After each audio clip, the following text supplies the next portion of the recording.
Sveicināti!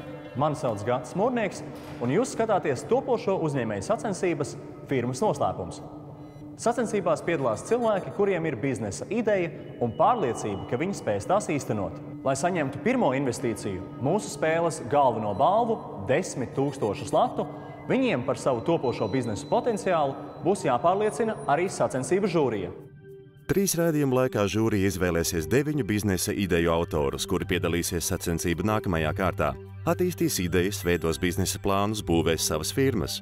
Sacensību dalībniekiem būs jāpierāda, ka viņiem ir ne tikai labas idejas, bet arī uzņēmēju ķēriens.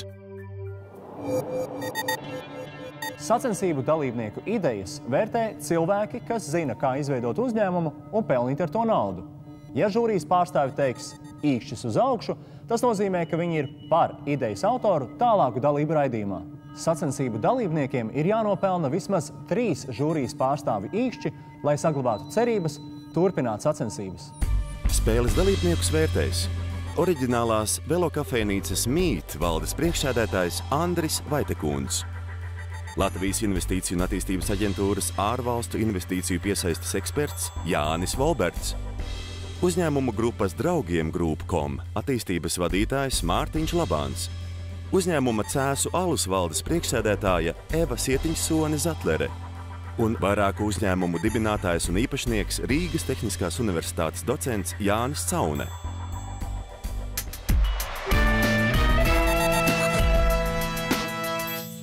Lai piedalītos sacensībās, potenciāliem dalībniekiem bija jāatsūta mums savs idejas apraksts.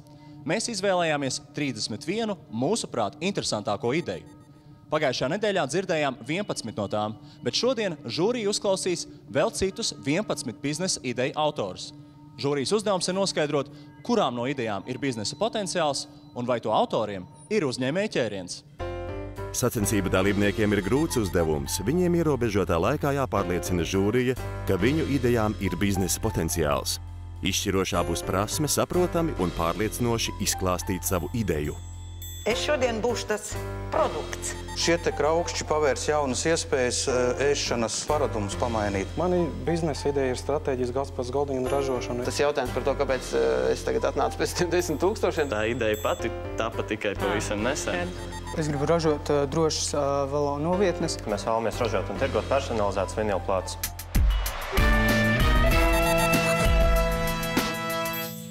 Karikatūrists Zemgus Zaharāns iecerējis izveidot starptautisku personalizēto digitālo karikatūru portālu. Tajā varēs pasūtīt karikatūras, kurās attēloti jūsu radi, draugi un paziņas. Mums ir cilvēks, kurš meklē dāvanu, jebkur pasaulē.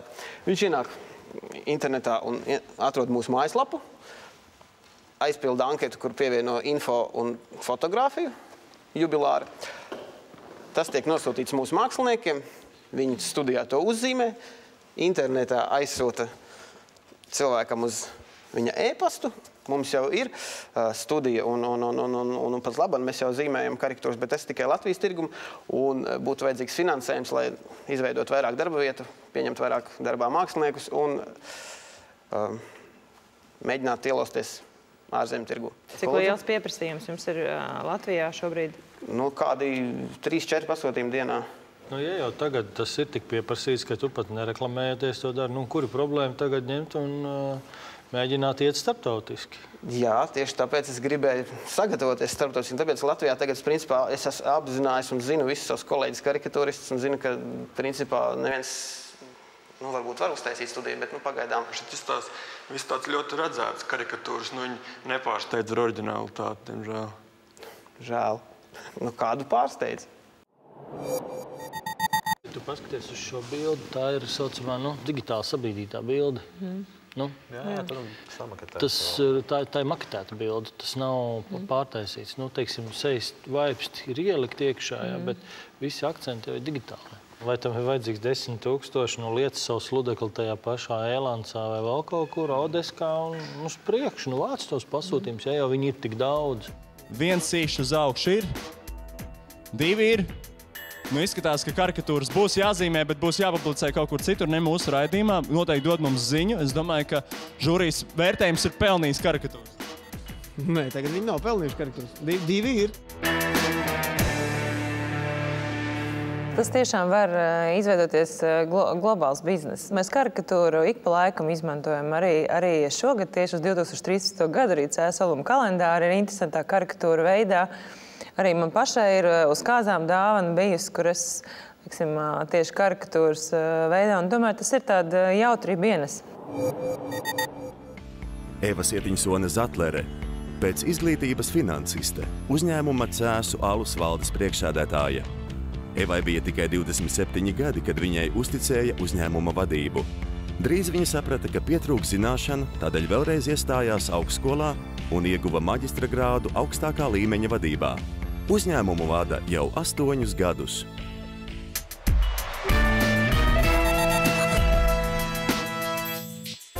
Elvis Lapiņš iecerējis izveidot interneta vietni deram.lv. Cilvēki tajā varēs reģistrēt noslēgtās derības. To visu interesantāk padarīs tāda iespēja, ka cilvēki, kas vēlēsies, varēs šīs savas derības atspoguļot foto-video veidā. Tas, teiksim, piesaistīs apmeklētājus mājaslapai.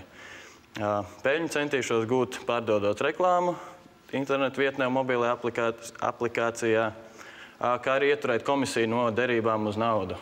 Vai es varēšu redzēt, ko, teiksim, Jānis ir sadarējis, vai kā tas būs? Ko es tur redzēšu? Tas būs atkarīgs no paša derētāja vēlmēm. Vai viņi, teiksim, vēlēsies publiskot savas derības, varēs arī nerādīt. Kā tu nonāci līdz šāda ideja? Vai tam ir kaut kāds pieprasījums?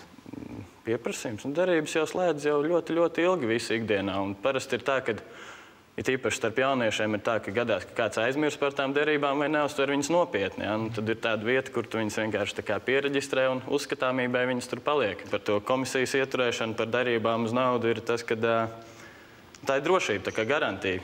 Abas puses, teiksim, slēdzot derības, ieskaita manu uzņēmumu kontā, katrs pat tai naudas summēs, ko viņi sadara.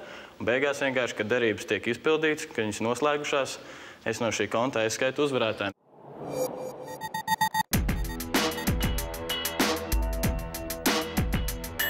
Tad es gatavs sadarēt uz to, ka tu tiks tālāk. Pilnīgi noteikti. Veram uz kausa alus, kad tu tiec. Tu saki, ka tu tiec, es saku, ka tu netiec. Gatavs? Nē. Šajā brīdī būtu jāliek ārā tava aplikācija, vai ne? Viņam vajag to konceptu pārbaudīt. Ir daudz, mēs dzīvojam digitālā, sociāli aktīvā vidē. Viņš var uztaisīt vienkārši ar saviem dombrēdiem kaut kādu aplikāciju, tais pašos draugos.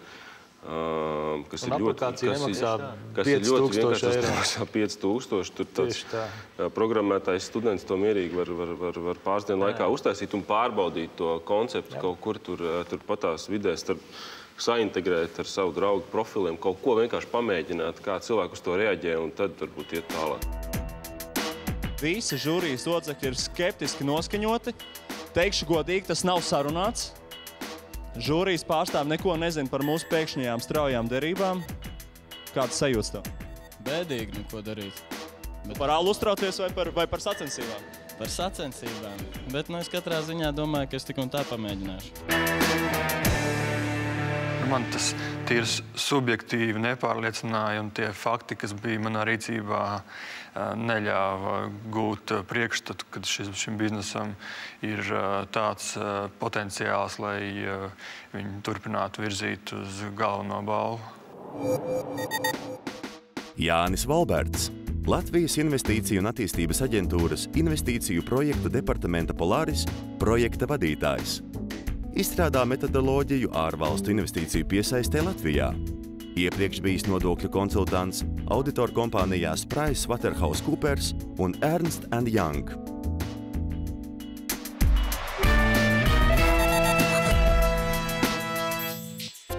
Jānis Gruzīnskis ir izgudrojis jaunu galda spēli Goldingen. Lai uzsāktu tās ražošanu, viņam nepieciešama nauda. Spēles darbība norisinās agrīnajos jaunos laikos, tas ir laika posmā no 16. gadsimta vidus līdz 17. gadsimtam Goldingen karalistē. Spēles laikā spēlētāji iejūtās jauns plaukstošs pilsētas saimnieka tēlā, kur viņi mēģina pārvērst par bagātu un ietekmīgu hercogisti. Spēle paredzēta no 2 līdz 6 spēlētājiem no 12 gadu vecuma, kur galvenā mērķa auditorija ir ģimenes ar bērniem un jauniešiem. Lai Goldingen saražot un sākt izplatīt, ir nepieciešams finansējums, kā arī Latvijas Republikas iedzīvotāju līdzdalība spēles ilustrācijas pabeigšanā. To nākotnē varēs izdarīt apmeklēt mājaslapu www.goldingengames.com, kur sākumā viņi iesūtīs savus ierosinājumus, un pēc tam arī tālāk ar balsojumu nolems, kur Latvijā tie 6 arhitektūras meistardarbi, ar kuriem mēs visvairāk lepojamies, un kurus mēs vēlētos parādīt ārzemēs. Ļoti aktīvi spēlē galda spēles. Patīkami. Un sakiet, 4 cilvēku spēle, cik apmēram ilgs laiks? Tie 4 mēs spēlējam, jā. Cik ilgi mēs varam izspēlēt? Minimālais 90 minūtes, jo šī ir stratēģijas galda spēle, šī nav laimes spēle. Cilvēki ir spēlējuši kādi? Ko viņi saka? Cilvēki grib spēlēt, cilvēkiem interesē. Mīstās viņi ļoti līdzīgi tam jūras ceļotāji, jūras karotāji. Bija tā Katanas iekarotājiem. Katanai ir no 6 turlauciņiem. Nē, ja mēs pieejam tuvāk, tad viņi ir pilnīgi atšķirīgi, bez šaubām. Nosaukums tev ir labs, lai ietu globāli, tas ir viennozīmīgi. Tas, kas ir uzzīmēts, man liekas, un kā izstāst tā spēle, ļoti kvalitatīvi. Es plānoju pats taisīt kaut kādu savu ražotni vai sadarbību ar kādām tipogrāfiem? Ir pasaulē, Vācijā, Ķīnā rūpnīcas, kuras ir speciāli koncentrējušās uz galdspēļa ražošanu, kur jau ir standarti kartoniem, speciāliem locījumiem. Jebkurā gadījumā, kā jums iet, es nezinu, bet es gribētu to spēli. Es labprāt arī izmēģinātu paspēlēt ar jums, noteikti. Jums ir man vizītkārte.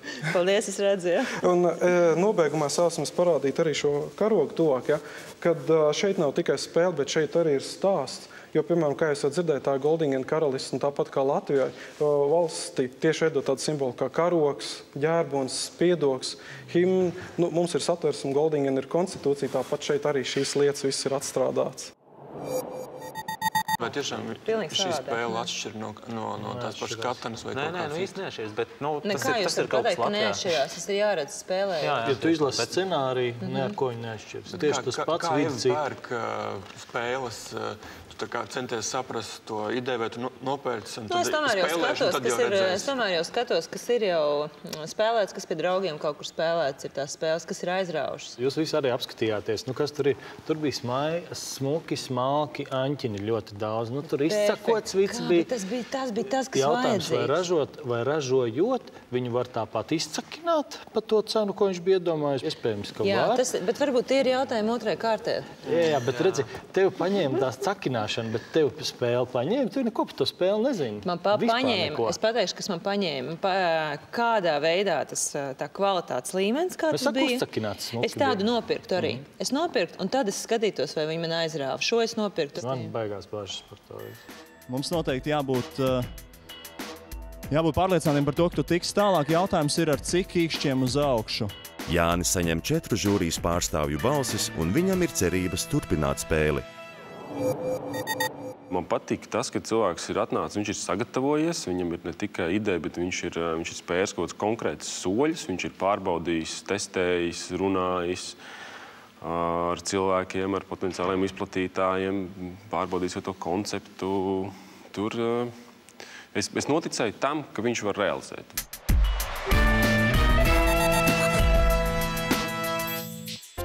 Armands Lazdiņš iecerējis ražot revolucionāru elektrības slēdzi RevoSwitch. Tas ir sienas viena taustiņa 4-virzienu gaismas slēdzis, kurš spēj veikt tās pašas funkcijas, ko visparstākais 2 taustiņu sienas gaismas slēdzis. Bet ir nepieciešams tikai viens taustiņš. Šis ir pats gaismas slēdža poga. Un šis ir lodbalsts, uz kura balstīsies pati tā sistēma, lai varētu slēdzis veikt dažādu rotācijas kustību, lai varētu 4 virzienos kustināt uz priekšu atpakaļ, uz augšu slēdzi tā. Un šeit mēs redzam pašu to sistēmu. Tātad šeit ir kontakti, viens kontakts, otrs kontakts un masas vats. Un bīdot šo slēdzi, kustinot, tiek bīdīts vai nu uz vienu pusi tiek ieslēgts viens, uz otru tiek ieslēgts otrs, vai arī uz priekšu, abi 2. Kam tev vajag tos 10 000 tagad? Ko darīs ar viņiem? Galvenokārt mums ir jāizveido prototips un pēc tam jau pasūtīt detaļas no ražotājiem, izveidot detaļas, kuras mums iesūta, mēs paši komplektējam un tālāk tirgojam. Kā tu attīstīsi to biznesu, kā biznesu, kur tu tirgosi? Cik viņš vispār tāds maksās? Cik maksās izgatavot, cik maksās veikalā? Veikalā ir tā, ka ir no lata līdz 15 latiem, attiecīgi pēc kvalitātes. Mēs iesim uz zelta vidusceļu, aptuveni 7 lati varbūt. Un mērķa auditorija ir interneta lietotāji, kas seko dažādām inovatīvām lietām. Un ir arī ļoti daudz tādu, kas no tiem arī iegādājas kaut ko jaunu, unikālu. Un daļa no tā visa, un daļa ir, mums otrs biedrs dosies uz dažādām izstādēm, kas ir tieši saistīts ar šo nozari un prezentēs to ideju dažādām dizaineriem, arhitektiem un tā. Ja telpā ir kaut kāds 4 gaismas, lai ieslēgtu šobrīd viss, ja man pietiek viena darbība. Šeit nav tā, ka, teiksim, man jāieslēdz 1, 2, 3, tas ir 4 reizes jānospiež. Nē, ja jūs gribat ieslēgt uzreiz visu, jums ir jānoslēdz uz leju slēdzis vai uz augšu, kā attiecīgā ir jāliks. Ja grib tikai vienu, tad tikai uz vienu sānu vai arī uz otru sānu. Bet tad jau tā cīnīšanās ar to, ka ne to gaismu ieslēdz, būs tieši tāda pati, kā tagad slēdzis. Jā, bet toties... Es nevaru atcerēties tagad, kurš tagad man uz kuru pusi tagad jārausta tas vērts. Tas ir obligāti, tas tiešām tā ir. Cik tad es to slēdzu? Dienā ieslēdzu no rīta un izslēdzu. Un vakarā un izslēdzu. Priekš kā man vajag kaut ko vēl? Tas tāpat kā gult. No rīta var neklāt, jo vakarā tāpat jāiet gulēt. Likt sev tādu vannas istabā? Noteikti. Apples izgudro televīziju no jauna, kāpēc, lai neizgudrot kontaktu no jauna? Sveiks. Kā tev šķiet, kā gāja?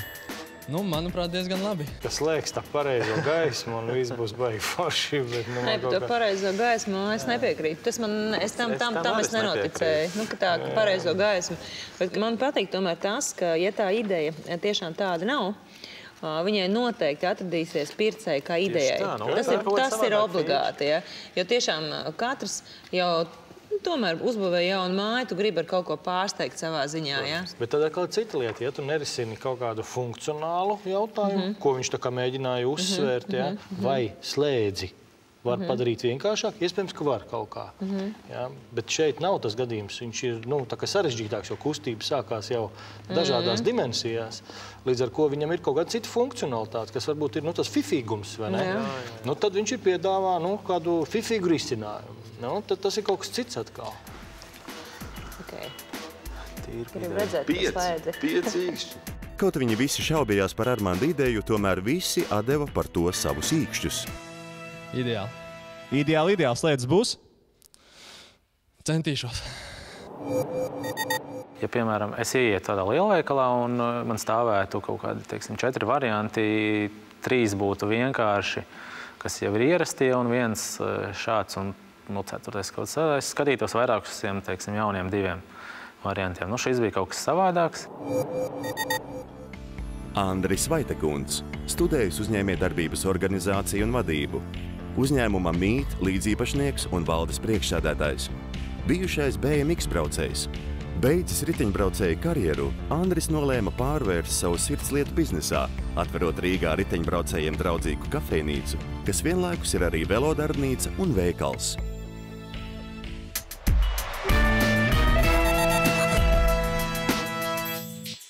Gins Irbe iecerējis ražot veselīgus pilngraudu izstrādājumus, kuriem devis nosaukumu Rikiki.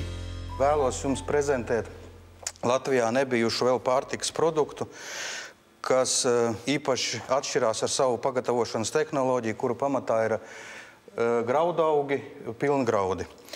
Šie te kraukšķi pavērs jaunas iespējas, ēšanas iespējas, paradumus pamainīt, jo šos te kraukšķus var izmantot kā pamatni dažādiem ēdieniem. Ražošana process, kas notiek klientu klātbūtnē, ir kā pašreklāma un kā izklaide gan bērniem, gan arī pieaugušiem, īpaši bērniem.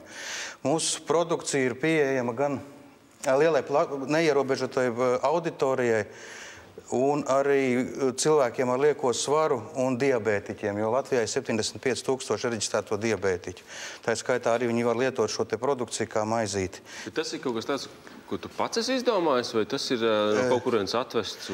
Es apmeklējot ārzemes šo te procesu ieraudzīju lielveikalā, kas piesaistīja manu uzmanību, jo šim te produktam nākot ārā no iekārtas ir tāda saudabīga skaņa ārā, un tad es, protams, pagriezos uz to pusi un gāju skatīties, kas tas ir. Pagaidzi, tas, ko mēs redzam, tas nav tavs.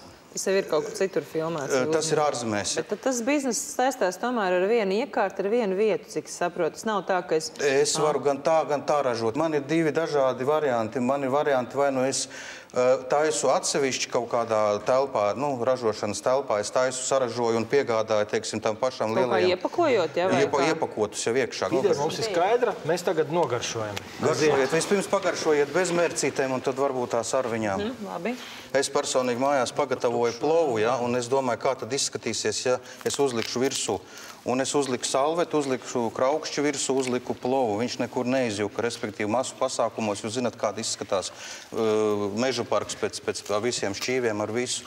Es varu piedāvāt arī viņiem savu produkciju. Garšo labāk nekā izstāstīšu, kā? Jā. Cik var kraukšķus rīt? Kaut kas briesmīgs, visās malās kraukšķi. Kāda vispār palika sajūta? Pārliecināja? Domāju, ka jā. Kas man nepatīk, ka tas nav viņa. Jā, tas jau galīgi nav viņa. Tas ir vienkārši, Inovācija nekāda. Bet viņš to nosauc par inovatīvu. Latvijā, produkts ir inovatīvs. Bet tas nav viņš. Tas ir kaut kur paņemts un... Tas arī bija balsojums, kā redzi. Tātad ar kraukšķiem vien ir bijis par maz. Redzēsim veikalā, tik un tā? Domāju, ka obligāti, tāpēc, ka es negribu vecumdienās domāt, kā samaksāt par pensijām. Nevis par pensijām, bet par dzīvokli. Es gribu nopelnīt naudiņu, lai es varu normāli dzīvot. Galvenokārt, kāpēc šķiet mēs žūrī viņu neatbalstījām, tomēr jau tā ideja nebija viņa. Tā viņa ideja bija to ideju, ko viņš redzēs citur, atvest šeit uz Latviju. Un turklāt arī, kā viņu Latvijā īsti izplatīt un īsti kā ražot, arī viņam idejas nebija. Pēc reklāmas pauzes skatieties. Mēs ar komandu strādājam pie biznesa idejas. Tā ir aktīvās atpūtas atrakcija. Es šodien būšu tas produkts. Es nedomāju, ka tas ir bizness.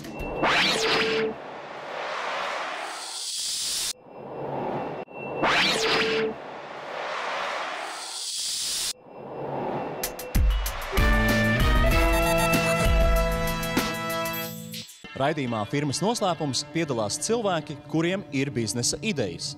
Bet vai viņiem ir arī uzņēmēja gēns, to noskaidros mūsu sacensību žūrija. Šodien žūrija uzklausa 11 ideju autorus.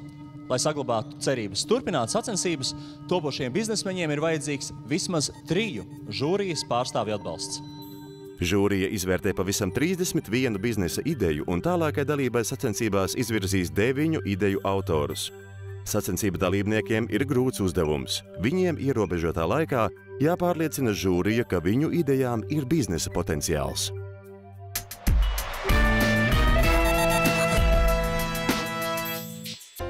Inese Ziņģīte plāno ražot trenažierus rāpošanai. Kāpēc jārāpo?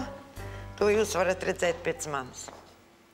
Es rāpoju visu mūžu, jo man bija lausts mugurkauls, un es viņu izrāpoju. Un sasniedzu dzīvē visu, ko ir sasnieguši visi cilvēki, kas ir bijuši veseli. Tagad ir slimi. Un es nācu pie idejas tāpēc, ka trenažieris rāpošanai palīdzēs likvidēt cēloņus, kādēļ cilvēks sabojā savu mugurkaulu. Trenažieris ir domāts rāpošanai uz vietas. Sākam 4 pedāļi, uz kuriem atrodas mana ceļgali un manas plaukstas, un locīt var to, ko mēs turam, tātad savu mugurkaulu. Tātad es rāpoju. 1 solīts, maidiņš, 2 solīts, maidiņš. Var rāpot arī ar vienu un to pašu roku, vienu un to pašu kāju. Atpakaļ tātad te ir kūkumiņš, smaidiņš. Vai nu katrai rokai un katrai kājai būs ķēžu mehānisms ar 2 zobratiem, tā kā velospēdam, vai arī gultņu variants. Tālāk būs trenažieris jau slimajiem, kurus turēs uzturētāji un kuriem būs mehānisms, kas viņiem kustinās papli, roku un kāju. Pilnīgi dabiski, jo rāpojot ir aplis, balsts. Aplis, balsts, kas izpaliek pie jebkurām citām kustībām. Pie kā jūs griezīsieties, lai šo trenažieru radītu? Tehniskā universitāte, kur es ieguvu komandu inženierus, kas nodarbosies ar to. Te ir vēl pa vidu vajadzīgas šīs zināšanas vai parasti, ka problēmas ir ar muguru vai uzreiz saka cilvēkiem, ka ir jārāpo, un tad vēl tikai nākšais solis būs tas, ka ir vajadzīgs viņiem trenažieris. Es esmu pati izstudējusi pilnībā visu medicīnisko literatūru par cilvēku anatomiju un uzbūvi un kā darbojās mūsu ķermenis, un es to visu esmu izmēģinājusi uz sevis. Nē, par jums tur nav šaubu, bet es domāju, ka tomēr, kad tas cilvēks saslimst, viņam ārsts nozīmē darbības, kā viņš var izvesaļoties. Ar šo tiek novērsts tas cēlonis, lai tu nesaslimtu ar tādu kaiti, lai tev nedeformētos, lai tev muskuļi būtu stingri un elastīgi. Mums viss atrofējās no sēdoša darba. Tas trenažieris ir vairāk domāts kā trenažieris veseliem cilvēkiem vai vairāk pēc traumām? Pats pirmais būs profilaksei bērniem un pieaugušiem. Bet arī viņš ir pielietojams pēc traumām, pēc mugurkaula traumām? Jā, pēc tam būs visi varianti, kas ir domāti, lai, piemēram, insulta slimniekus. Man ir 11 piecelti cilvēki, bet es pati piesienu viņus sev klāt, un es darbinu savu veselo locekli dabiski, un viņa slimais darbojās līdzi. Cik viņš varētu aptuveni maksāt? Biznesa puse mēs izrēķinājām ar to konstruktoru Ārti Bergu, ka viņš varētu maksāt kaut kur pie 300 latiem. Ar ticību un kaislu un harizmu viss laikam kārtībā šeit. Jā, bet vai viņi var ietēpt produktā? Jautājums, vai viņi var ietēpt produktā, jā. Respektīvi, vai tas produkts spēs nest to pašu, par ko es tā kā baigi šaubos, viņi noteikti savāks auditoriju, noteikti tie cilvēki tur nāks, bet vai tas būs tikpat populāri, kā iet, pieņemsim, uz viņas nodarbībām, kas ir pilnīgi kaut kas cits? Jā, jo tur tev tā kā iedvesmo un pamāca. Jā, tieši tā. Viņai droši vien jādarbojas līdzīgi kā doktoram Levinam, kurš tur arī mēģina vismaz pāris teikumus pateikt un visu pasauli. Bet tās par to viedokļi te arī ir. Te ir tas stāsts, viņi ir tas piemērs. Pareizi to nopozicionējot, tas arī būs tas pārdošanas arguments. Jūs esat gatavi būt arī darba devēji? Jā. Ja man piederēs komplektācijas cehs, kur vajadzēs sakomplektēt, piemēram, vienā dienā 200 trenažierus. Protams, ka es būšu darba devēja, man tur vajadzēs daudz kvalificētu strādniekus. Vienbalsīgi 5 īši uz augšu. Deguns gaisā. Deguns gaisā. Sajūt labi? Jā. Bija vērts nākt? Bija vērts, kaut kad taču tam bija jānotiek. Es biju ļoti lielās šaubās, vai īstenībā to īkšķi dot vai nē, jo man vienmēr dara uzmanīgi tas, kad cilvēki ar lielu harizmu, vai viņi ir spējīgi nolaisties līdz tādam ikdienas līmenim. Jo ja viņi savāktu komandu, kas pragmatiski spētu to produktu virzīt uz priekšu, pragmatiski, tad visdrīzāk tur kaut kas varētu arī sanākt. Jānis Caune, Rīgas Tehniskās universitātes docents, 6 uzņēmumu īpašnieks un līdzīpašnieks.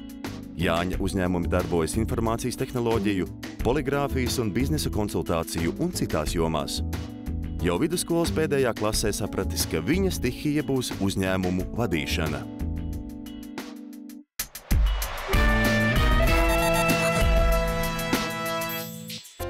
Guntis Čoders ar kolēģiem izgudrojuši, kā padarīt cilvēku makus plānākus, apvienojot visas lojalitātes kartes vienā uzlīmē. Savam produktam viņi devuši nosaukumu Balmo. Gan jau gadījies kaut kāda tāda situācija, kad ir ļoti daudz visādas klientu kartes, var sakot, pilns maks un tie pašiem zīmogiem visu pārējo. Mēs, ko izdarīsim, mēs, ko gribam izdarīt, pareizi, ka tu viņu būs arī izdarījuši, būsim to, kad iedosim tādu kā mazo etaloniņu. Viņu ērtākajā gadījumā būtu uz telefonu uzlīmēt, var arī vienkārši makā turēt vai kaut kur citur un izveidot profilu. Man profilā glabājas visas klientkartes, visus zīmogus, es krāju kaut kādas uzlīmītas, visu pārējo. Un tad konkrētajā tirdzniecības vietā vai aktivitātes vietā es vienkārši nopīkstinu un identificēju savu profilu. Un tad profilā man pārbauda, kas man tur notiekās, un tad jau piešķir atlaides un vispār jau pierēķina punktus. Un veikala pusē tāpēc arī mums ir izcinājumi gan vienkāršāku caur telefoniem, un tabletēm, gan caur posttermināliem un tā kā iestrādātiem jau tiem lasītājiem, kur ar kasēm saslēgt vispārējo. Bet tas vienkāršais gadījums, piemēram, veikala gadījumā būtu, ja man nav lojalitātes vai kaut kāda ļoti vienkārša, es dabūju telefonu un nolēplēdēju aplikāciju. Var sakot, vienas dienas laikā es ieviešu savu veikalā lojalitātes programmu un klientu kartes jau var sākt dalīt ārā. Tad produkts būtu atbrīvoties no biezajiem makiem, no lojalitātes kartēm, lai tas viss tev nav jānēsā līdzi, lai tas viss ir digitalizēts. Pareizi. Man ir karte tur no viena veikala, otra veikala, trešā, tur vēl kaut kāda tur karte. Un kad es to visu varētu dabūt iekšā savā profilā. Jā, tad kā man lietotājiem, tad es kaut kāds esošu varu apmainīt. Teiksim, ir Stockmans, ir Rimi, ir Narvesens ar savām uzlīmēm, suņiem un ko tik vēl ne. Tas būtu, kad jūs katram tirdzniecības ķēdei, katrā veikalā jūs liksiet savu kaut kādu terminālu? Tas ir, maziņš termināliņš. No kā tu pelnīsi? Mums būs tā kā mēneša maksa, viņš tā kā sanāk programmatūra kā... Kurš maksās? Veikals. Ir abonēšanas maksa. Mēs viņiem piedāvājam jau komplektu, kur visi viņiem datubāzi uzglabāšana, logotāks programmas. Cik viņš maksās mēnesī? Atkarībā no kašiem, kuriem risinājumi, bet, ja kā piemērs atkal būs maziņš, piemēram, veikaliņš, tad viņiem ir kaut kādas 15 lati mēnesī. Jūs tā kā esat kādi jau runājis? Būs pilotu veikali, kaut kādi 4 mazāki tādi veikaliņi, kur ir 1, 2. Un viens, tad tu tā kā notiek vēl pārunas. Kaut kāda drosība ir. Cik tālu tu esi ticis pats ar to savu risinājumu? Nu, tev ir tā datubāze, tev ir jau mobilā aplikācija. Cik tālu tu esi? Jā, mūsu mobilā aplikācija tāda, ka mēs varam testēt un visu darīt. Tagad mums viņu uzlabo, lai dizainiski būtu smuka. Tas, kas man dara bažīgu, teiksim, vismaz es zinu, ka vēl paralēli top 4 tādi projekti. Jautājums, kurš būs pirmais?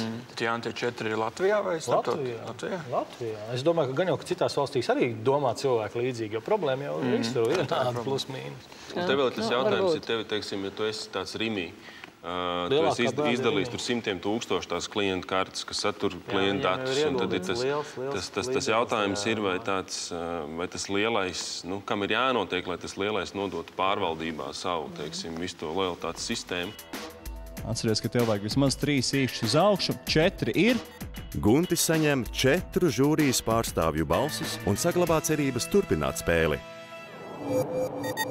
Es pats arī esmu bijis nedaudz iesaistīts līdzīga projekta realizācijā. Mēs to projektu nometām nost. Mēs saskārāmies ar tādām grūtībām, kas mūsuprāt nebija īsti pa spēkam. Tāpēc man ir ļoti interesanti uzzināt vairāk, ko tie džekti ir izdomājuši, izpīpējuši, un varbūt viņi ir iedomājušies kaut kādu veidu, kā šo lietu, teiksim, risināt.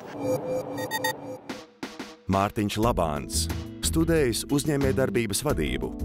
Uzņēmumu grupas Draugiem Group.com attīstības vadītājs.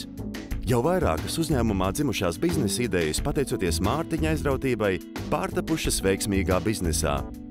Pēdējais no tiem – gudrās mājas risinājums attālinātai apkures vadīšanai.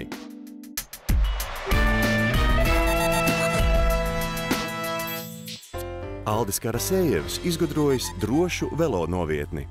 Es gribu ražot drošas velo novietnes, kurās ievietojot velospēdu, jūs noslēdzat gan velospēdu priekšējo riepu, gan velospēdu rāmi.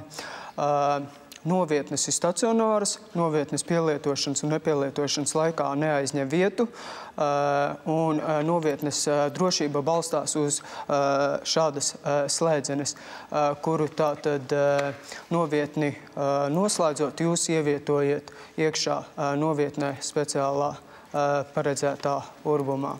Tas, ko tu tur ir rokā, tā patroniņa vai slēdzenīte, to tu pats esi uztaisījis? Nē, to es neesmu uztaisījis. Šīs slēdzenes ražo Taivānā. Ok, skaidrs. Tad tie tur ražo slēdzeni, tu taisi bleķi. Jā. Faktiski no metāla biznesa tas ir vairāk tāds. Jā, ražošana, bet to veiks cita speciāla rūpnīca. Es atbraucu ar savu riteni, kur es dabūnu atslēgu un vispār. Atslēgu jūs variet dabūt vai nu manā mājaslapā, vai nu parasti mēs plānojam tā, ka mēs šo novietni, piemēram, Juglā uzstādam, ja, un tad mēs uzņēmums tātad pieņem darbā tātad tirdzniecības aģentus, un viņi tātad iet pie šiem iedzīvotājiem un saka, ka, lūk, Juglā tādā vietā ir uzstādīta tāda novietne, mēs dodam viņiem informāciju un attiecīgi piedāvājam iegādāties šo slēdzeni. Pagaid, bet sanāk tā, es braucu ar riteni un man ir vajadzīga pašam sava šitāda atslēdziņa. Un tad es meklēju, kur pilsētā ir šīs te novietnes, kuras piebraucu un ar savu atslēdziņu pie šitā metāla pieslēdzu klāt. Braucot prom, es atkal savu atslēdziņu paņemu sev līdzi. Bet man tā atslēga strādā tikai uz vienu. Uz vienu nebūs tā, ja būs 6 vienviet uzstādītas novietnes, kā vienu un to pašu atslēgu nevar atslēgt. Jā, nebūs, nē. Tev stāv pie mājas, tev ir tā atslēga, bet tiklīdz tu brauc kaut kur citur, tev tāpat jābūt kaut kam citam, tai pašai slēdzenei vai tam Tātad tas jau maksā jau vēl 3 kārt vairāk. Jā, bet mūsu novietne ir droša. Jūs ar to slēdzeni, ar kuru jūs paņemat līdzi, jūs braucat ar to, kuru nopērkat veikalā, viņu vienkārši var atkniept vaļā. Es domāju, viņa jau ka arī ar nepilda Flexi funkcijas, te bet šo slēdzeni jūs korpusu slēdzenes ievietojiet novietnē iekšā. Un tā tad viņu nevar nec pārkniept, nec pārzāģēt. Klients tur varētu būt kaut kāds nama apsaimniekais, kas ir nama īpašnieks, un viņš tur saviem iedzīvotājiem kaut ko tādu. Pašvaldības tiešām, kad grib tā sakārtotā veidā koncentrēt. Pašvaldībām atkal tas, kad ir Rīgas satiksme, viņi... Tev jāizdala tās atslēgas ar cilvēkiem. Es to procesu nesapratu. Sačakāts. Tas modelis, man liekas, viņš nevar strādāt. Tur es nezinu, kam jānotiek. Es iedošu tikai tāpēc, ka vēlo. Mēdz teikt, ka nevajag izgudrot divriteni no jauna. Jā. Aldis saņem tikai vienu balsi, un viņam sacensības ir beigušās. Es balsi atdevu tīri tikai pa ideju, kad puisis ir mēģinājis kaut ko risināt. Man īsti tajā projektā nepatika tas, kad... es jau minēju, ka tas īsti neatrisina kaut kādu to vajadzību un ērtumu, kā viņu lietot. Raidījuma noslēgumā uzzināsim vēl 3 biznesa idejas. Tās kļūst atkal par modes lietu. Manā uztverē viņš nonāk pretrunā ar to intimitāti. Šīs stikla sienas plānotas izvietotas Rīgas karstākajos punktos. Nākotnē tiek plānots šādas labirintas atrakcijas konstruēt un uzstādīt dažādās pasaules vietās. Es varu tikt ārā, ja man pa vidu paliek slikti? Jā.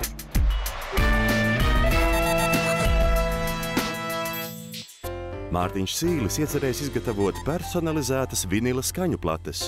Ar personalizētu mēs šeit saprotam, ka klients izvēlas gan platē ierakstīto mūziku, gan arī tās vizuālo noformējumu. Šī ideja izriet no fakta, ka ir pēdējos gados aizvien augoša cilvēku grupa, kuri nav apmierināti ar digitālās mūzikas šo te masveidu raksturu un bezpersoniskumu. Un par to liecina kaut vai vinilu plašu pārdošanas apjomi visā rietumu pasaulē, kaut vai, lai nosaukt piemēru, Lielbritānijas tirgu no 2010. līdz 2011. gadam tie aug par 40%. Tas, kā tas notiek, ir 3 soļos. Pirmkārt, mēs saņemam klientu mūziku, to var izdarīt caur augšupielādi mūsu mājaslapā, vai arī caur kādu no mūsu aplikācijām, kas ir integrētas ar visām lielajām mūzikas platformām, proti SoundCloud, Stereo Mood, Grooveshark un līdzīgi. Pēc tam mēs šo mūziku ierakstām platē, mēs visu darām uz vietas, kas ļauj mums sasniegt zemes mainīgās izmaksas no 10 līdz 12 eiro par plati, un pēc tam mēs tam nosūtam atpakaļ pircējiem. Viss process ir diezgan ērts, vienkāršs un ātrs. 5 darba dienu laikā šo plati var saņemt pie savām durvīm. Tu gribi pats taisīt tās plates, ja? Tev vajag vērķi, kas to plati taisa? Jā, ir vajadzīga šī spiede, kur izspiež no PVC bumbiņām tās vinilu plates, un pēc tam ir vajadzīgs ierakstīšanas ekipējums. Viss tas izmaksā aptuveni 35 000 eiro, šīs sākotnējās investīcijas. Tās mēs varam atpelnīt pēc mūsu aprēķiniem apmēram 4. gadā. Kas ir tas lietotājs? Tas ir tikai DJ vai? Lietotājs DJ ir viens šis segments. Vēl viens segments ir cilvēki, teiksim, mazliet gados, kuriem ir kaut kāda nostalģija pēc tā iepriekšējā laika. Trešais un lielākais segments ir jauni cilvēki, jo plates kļūst. Arī Latvijā, teiksim, ja es parunāju ar mūzikas žurnālistiem, piemēram, tas pats Uldis Rudaks ir atzīmes, ka tās kļūst atkal par modes lietu. Anglijā vēl jau vairāk tā. Bet tā doma ir tāda, ka tikpat sliktu ierakstu, kādas tev atsūta, tikpat sliktus dabū apakaļ, vai ne? Mēs domājam drīzāk par risinājumu, kur, teiksim, mēs saņemam šo mūziku, un tad mēs skatāmies, vai mēs kaut kādā veidā no šīm kaut vai ierakstu studijām vai kā citādi no mūzikas platformām varam iegūt augstākas kvalitātes ierakstu. Ideāli tas ir šis FLAC, lossless formāts, un tad mēs ierakstam augstāko pieejamo kvalitāti. Kas tur ir ar autortiesībām? Kaut kas lādē kaut kādu mūziku uz jūsu failu, jūs tur vēl no studijām kaut ko salīdzināt, kvalitātes, rakstat iekšā, sūtat atpakaļ. Kas tur ar tām autortiesībām? Autortiesības mums šobrīd ir viens no tiem lielajiem atvērtiem jautājumiem, par ko mēs vēl konsultējamies. Mums ir sarunās tikšanās, mums vēl jārunā arī ar juristiem. Bet, principā, tie varianti ir 2, no kuriem vienā mēs pērkam šo mūziku no ierakstu studijām, un otrā mēs mēģinām šo likumdošanu. Visu mūziku pērkt. Jā, tas varētu nebūt tik dārgi, pērkot, teiksim, vairumā atsevišķi vienojoties ar šīm studijām par to, ka mēs tam mūziku iegādājamies. Bet otrs variants ir, ja tas izrādīsies, teiksim, pārāk dārgi un nerentabli, tad mēs domājam par to, ka izmantojot, teiksim, nepilnības arī Latvijas likumdošanā, mēs varbūt varam šo maksāšanu apiet vismaz darbības sākuma posmā. Par nepilnībām un kaut kādu apiešanu tu mums te nestāsti. Kā kompānija sauksies? Melodija. Melodija. Melodija, jā. Tā taču noteikti aizsargāt preču zīme. Nē, vairs jau nav Padomju Savienības laikos. Viņi tā kā piederēja Padomju Savienībai, bet tas vairs nav tas gadījums. Mēs vienkārši atsaucamies uz savām saknēm, no kurienes mēs nākam. Un tā, šķiet, ka tas tā skaisti. Es tā kā privatizējis to. Tā kā ne es personīgi, bet mēs vēlamies to izmantot, jā. Kādam ir plašs atskaņotājs mājā? Nē, bet man draudeni uzstāja, kad ir jāpērk. Bet, manuprāt, tā kā zina to DJ, kad viņiem tas skaitās baigais šīkums. Absolūti, jā, bet vai tas nav īsti? Vintage vispār nāk modē, un plāts kā tāds, viņas var nāk modē, bet es tiešām nesaprotu, par ko runāt šeit, diskutēt, ja par tām autortiesībām nav skaidrības. Mārtiņš nesaņem nevienu žūrijas balsi, un viņam sacensības ir beigušās. Mūzikas industrijā autortiesības, manuprāt, nosaka visu, un par cik viņš nespēja atbildēt šiem autortiesību jautājumiem, es viennozīmīgi viņu nevarēju atbalstīt.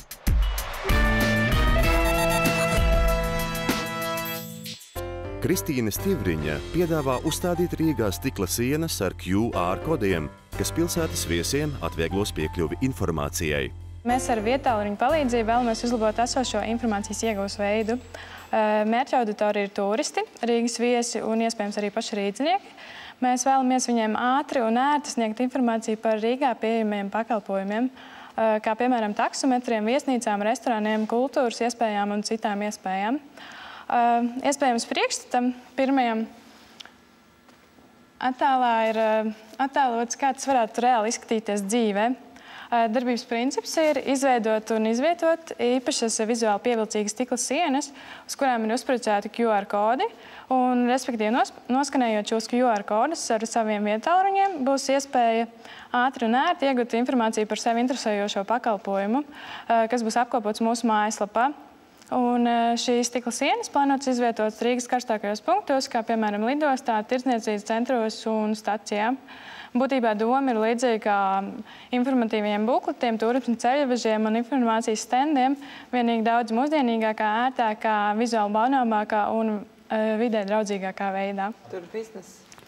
Mēs tagad domājam piesaistīt uzņēmumus, lai viņi izvieto informāciju, respektīvi reklāmu mūsu mājaslapā. Ielidoju Rīgas lidostā, 11. vakarā, esmu samiegojies, sadzēries alu lidmašīnā. Un tagad, redzu, smuks stends noskanēja, parādās kas. Jūs uzreiz tiekat novadīts attiecīgajā sadaļā mājaslapā, piemēram, pie taksometriem. Jums parādās visu taksometru saraksts. Jūs varat izvēlēties attiecīgi vai nu zvanīt, vai saglabāt vienkārši informāciju. Tātad un saturs ir taksometri, restorāni. Restorāni, viesnīcas, kultūras objekti. Un no kurienes tas saraksts rodās? Jūs paši tagad slēdzat līgumus ar taksometru firmām, restorāniem, lai viņi tur būtu, jā? Tad viņi par to maksā, lai viņi tur atrastos. Tad visāk sakot, digitāla telefona grāmata, kuru tu vari nolasīt 3 vietās. Cik jums ir jāpiesaista mēnesī reklāma, lai jums būtu bizness, kas pelna? Būtībā pēc dārgākās izmaksas šobrīd sanāk, kad ir tava sienu uzstādīšana. Viena tāda objekta izmaksa varētu būt no 1500 lati aptuveni. Un šie 2 stendi. Kāpēc vajag no stikla? Viņi taču vienkārši drukāts papīra lētāk būs.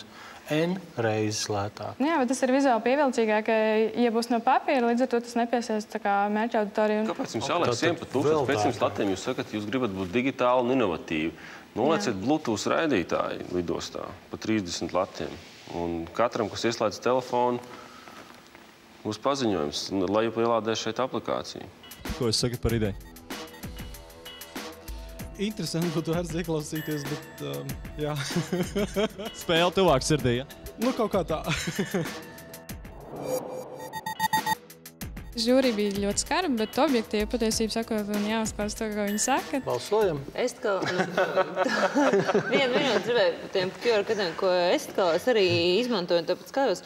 Man tomēr šķiet, ka tās cerības tiem QR kodiem patreiz ir lielāks nekā patreiz tas, ko mēs šobrīd varam dabūt. Patreiz vispār kā arī Latvijā un citā vietā. Viņš nav iegājies. Viņš vēl nav iegājies. Un arī tas, kur aizved kaut kādu mājaslapu parasti, ne šajā gadījumā, arī nav. Ok, es domāju, varam balsot, jā. Es pacelšu par to, ka cilvēki IT nozarē rušinās un kaut ko domā, bet projekts baigi zaļš daudz jāstrādā vēl. Kristīna saņem tikai 2 balsis, un viņai sacensības ir beigušās. Šī siena liekas nedaudz nepraktiski. Es teiksim, ieejot lidostā droši vien, kad nenostātos pie sienas, kur muģino šīs QR kodiem. Es tiešām droši vien, kad vai nu izlasītu vienkārši, kas ir izlasāms, uzrakstīts ar burtiem normālā valodā, vai arī, ja es to vēlētos darīt elektroniski, tad es to darītu telefonā, droši vien tiešām Google vai kaut kā tam līdzīgi.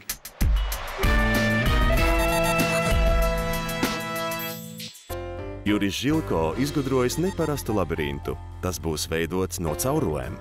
Šodien prezentēju biznesa ideju 3D Tube. Tās pamatā ir liela izmēra trubu konstrukcija, kuras savienot savā starpā, izveidojot vairāk līmeņu labirintu, kurā apmeklētājiem jāpārvietojas rāpus un jāveic konkrēts uzdevums ar konkrētu mērķi. Atrakcijas mērķa auditorija ir skolēni, ģimenes ar bērniem, uzņēmumu darbinieki, grupas un ārvalstu turisti, kuriem saistoši ir aktīvā atpūta. Pamat ieņēmumi šim biznesām būtu ieejas maksas no individuāliem klientiem, bet ar katru gadu ieņēmumu īpatsvarā palielinātos arī korporatīvo klientu pienesums.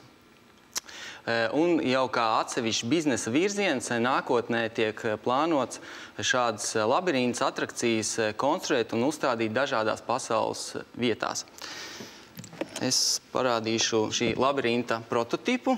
Tātad investīciju plāns paredz aptuveni 130 000 latu sākotnējās investīcijas, kas atmaksātos 4 līdz 5 gadu laikā. Un atrakcija var tikt izvietota gan angārā, gan arī būt kā elegants pilsētvides elements, kas atrodas vietā, kur ikdienā daudz cilvēku vai turistu. Man jālien iekšā tajā tur vienā galā un otrs iznākšu ārā? Jā, jums tiek iedota pie ieejas karte un atzīmēšanās iekārta. Un tiek dots uzdevums noteiktā laikā, vadoties pēc kartes, vai arī vienkārši... Bet tur ir labirints, tur aiziet pa labu, kreis vēl kaut kā var apmaldīties. Tieši tā, šeit var apskatīties. Cik liela tā truba varbūt parāda mums tā vizuāli un tumsa tur ir un kā tur ir? Tā truba ir no 80 līdz 100 centimetru diametram. Bet tur ir tumšs, tur ir logi, tur ir stikls. Tur ir tātad, tas ir plastmasa. Bet ik pēc kāda laika ir no caurspīdīga polikarbonāta vai organiskā stikla, teiksim, fragmenti, kur iespīd dienas gaisma, vai arī kur ir mākslīgais apgaismojums. Konstrukcijas izmēri ir 20 x 20 metri, un augstumā viņi ir aptuveni 5 līdz 7 slāņi stāvi. Ielaidīsim tur vienu no maniem cilvēkiem, kuram ir 120 kg. Viņš tad tur iestrēgs. Man viņš nenopērkt arī ar šito. Es gan labprāt ielaistu tādā trubā, nebūtu pārāk dārgi. Tev tā ideja pašam ir pašam ar to biznesu ņemties vai paņemt un pārdot kādai pilsētai, jo tur tomēr no 130 000, lai pēc tam dabūtu ar tām biļetēm apakai, un tur milzīgs tomēr tas biznes jau izveidojās. Jā, tas būtu, šeit būtu, kā es minēju, pieteikumā tad divas komponentes. Viens ir, ka šis biznes ir tieši šī atrakcija, viena konkrētā, savukārt tas eksporta spēja un tālāk attīstība būtu šādas atrakcijas projektēt un uzstādīt citās vietās pasaulē. Tu gribi vairāk ražot un tirgot vai vairāk apkalpot? Gribu ielīst iekšā. Es dzirdēju, ka ražot, bet tāpēc es nespētu to apkalpot. Gan. Sajūta pirmajā brīdī skatoties uz tā vidē, ka tu par daudz esi bruņurupuču Šnīnas skaties bērnībā? Neesmu. Pat nezinu, kā viņas sauc. Nezinu, vienkārši viņi dzīvo kanalizācijā. Tad bija runa par to, kāpēc cilvēks aiz brīvu prātu maksāt naudu par to, ka līst kanalizācijā. Tā vizuāli var šķist, bet es domāju, tad, kad ielien, tad ir pēc tam citas sajūtas. Viena lieta ir nobraukt pa kanalizācijas trubu, ka te ūdens apakšā tek, kā tas tagad notiek tajos ūdens parkos, bet līst kanalizācijas trubā uz 7. stāvu. Tas ir baigi spēcīgi. Baigi labi. Izklausās interesanti. Man atkal patīk, jo tas tomēr ir kaut kas Tas ir kaut kas savādāks. Tas ir savādāks, interesants un jautrība. Es nedomāju, ka tas ir bizness tādā klasiskā izpratnē. Tā problēma, ka tas, atrakcija, ja viņš veidot atrakciju parku, bet šis ir liels tāds projektiņš viens pats, Es par jaunām izklaides iespējām. Juris saņem tikai 2 žūrijas pārstāvju balsis, un viņam sacensības ir beigušās. Es nezinu, kurš būtu mieru atvēlēt tādam milzīgam, kā saka, kanalizācijas sistēmai vietu savā kaut kādā, nezinu, pilsētu vidē vēl kaut kur. Lai gan varbūt kā izklaide, nezinu. Jā, man viņi nepārliecināja idejiski.